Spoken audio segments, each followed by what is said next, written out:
the rich harvest of coconut husks.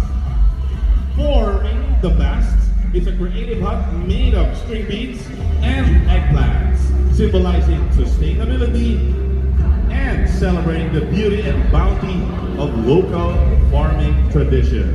Ladies and gentlemen, it's entry number 5 for the Pamulat Gamay category, Queen's Livelihood Program of Davao Association. Daming talong niya. Daming torta niya.